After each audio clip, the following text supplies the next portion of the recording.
some of these.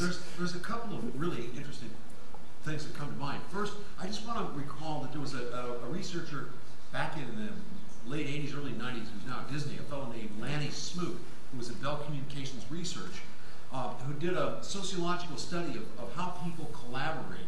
And he found that people who sit next to each other in the office tend to collaborate better than people sitting on the same floor. The people sitting on the same floor of the building work better than people on separate floors, and the people in the same building work better than people separate buildings.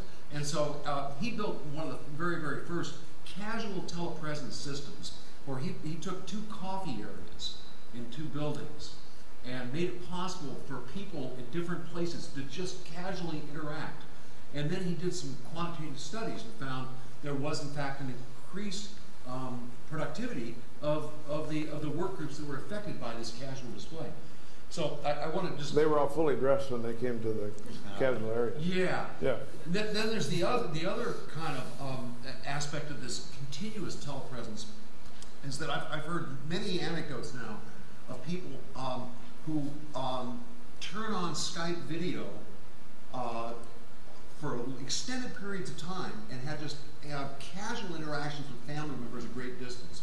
In fact, we talked to a Skype executive who told me he got a flat screen display installed in his parents' dining room in France, and then he had one in their kitchen in California. So on Sunday mornings they would have a brunch in California, and his parents would have their dinner in France, and they often left it on for hours at a time. And so we're seeing incidents like this in many, many different circumstances. Let me